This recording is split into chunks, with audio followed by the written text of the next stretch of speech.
Moi, j'ai listé 3-4 solutions technologiques que je voulais partager avec vous, et puis 2 manières de les mettre en œuvre.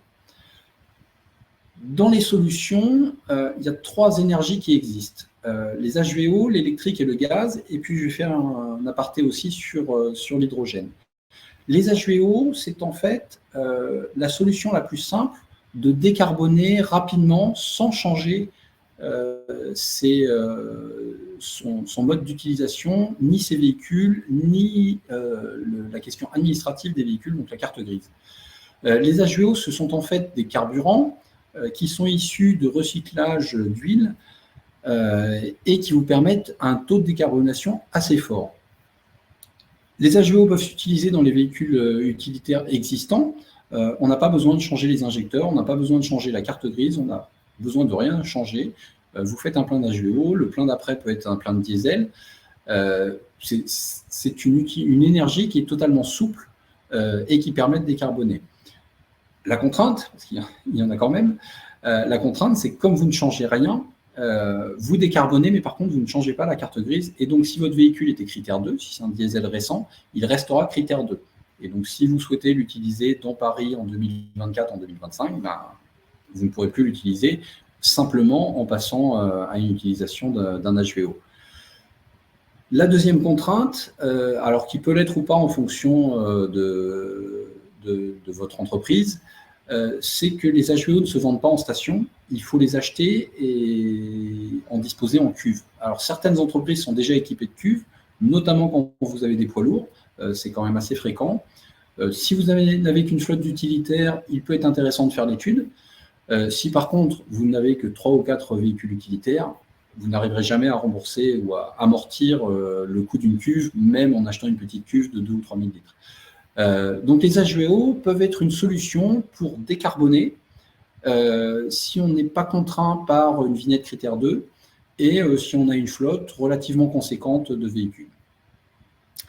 En électrique, on a une offre aujourd'hui en VP qui est assez importante, pléthorique. Ce n'est pas tout à fait la même situation en véhicule utilitaire.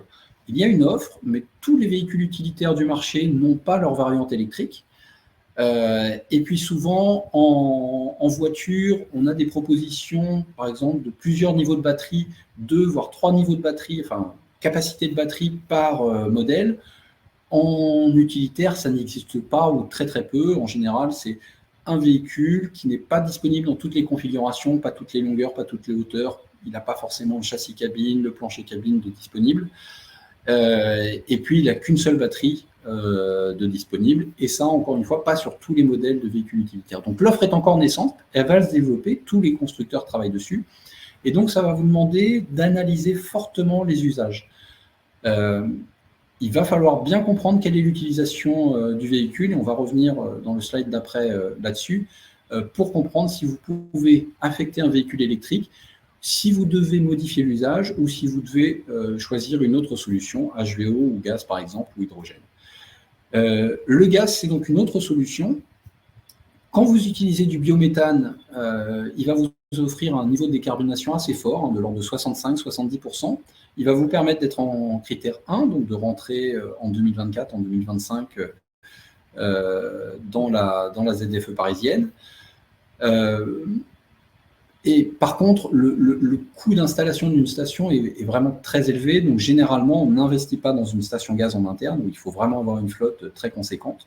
Et donc, il faut se reposer sur les stations du réseau, les stations publiques qui existent.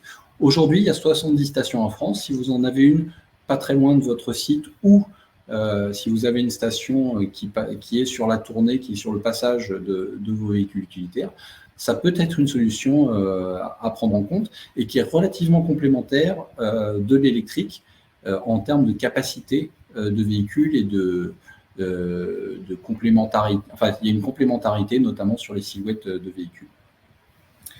L'hydrogène, j'ai mis un petit peu à part. Aujourd'hui, il y a une offre en hydrogène, elle existe.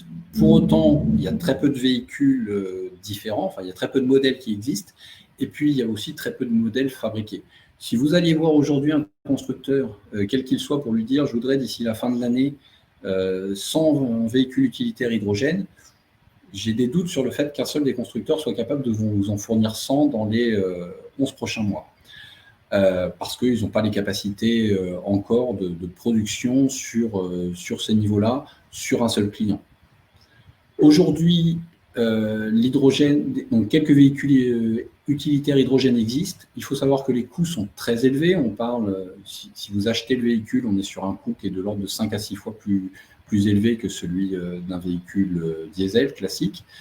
Le coût d'utilisation sont plus importants aussi pour l'instant parce que l'hydrogène est encore cher et puis la maintenance d'un véhicule hydrogène est encore chère parce qu'on a encore assez peu de recul là-dessus.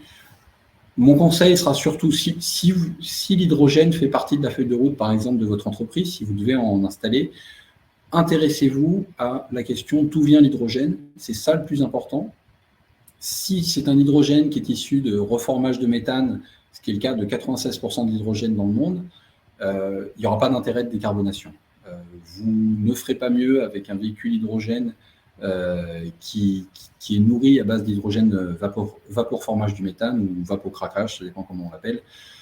Vous ne ferez pas mieux d'un point de vue bilan carbone. Si c'est un hydrogène, alors les hydrogènes qu'on appelle verts ne vont pas dire grand-chose, mais un hydrogène qui vient d'électrolyse de l'eau, de thermolyse de biomasse, de photopyrolyse de biomasse, à ce moment-là, vous pouvez avoir des bilans carbone qui sont assez intéressants et donc des résultats intéressants en termes de décarbonation.